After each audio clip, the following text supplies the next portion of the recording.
ऐसा है कि प्रधानमंत्री जी नरेंद्र मोदी जी ने पिछले 10 साल के अंदर जो काम किए हैं वो पूरा देश देख रहा है।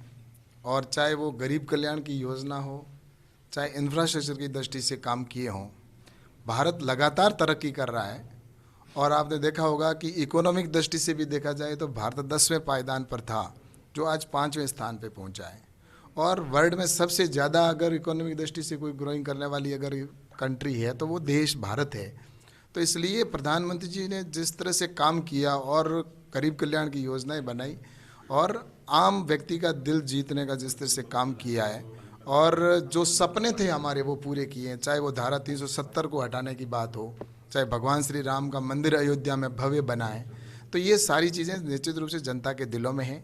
और जनता निश्चित रूप से चुनाव का इंतज़ार कर रही है। और चुनाव आते ही जो पिछली बार 303 सीटें आई थी, इस बार 400 प्लस सीटें भारतीय जनता पार्टी की आएगी। कहते हैं लोटासरा की मंत्री अपने ऐसों तक नहीं लगा पा रहे सरकार में। ऐसा है कि वो अपना संगठन है, उसको निश्चित रूप से उनको देखना चाहिए। उनको मैं तो यही कहना चाहता हूँ कि हमारे जो मंत्री हैं, हमारे जो मुख्यमंत्री जी हैं, वो प्रदेश को अच्छे से काम कर रहे हैं। और पूरे राजस्थान के अंदर जिस तरह से पिछले इस दो महीने के अंदर जो काम हुए हैं और जो वादे किए थे हमारे जो संकल्प पत्र में थे, उनमें से कई काम पूरे हुए हैं। तो निश्चित रूप से मैं तो यही कहना चाहता हूं कि अब उनको ये पच नहीं पा रहा है, और पचा नहीं पा रहे तो उनको बातें होगी ऐसी। लेकिन मुझे तो यही कहना है कि हमारी सरकार है, निश्चित रूप से अब डबल इंजन की सरकार है और आने वाले समय में जो हमने वादे पूरे किए वो हम करेंगे।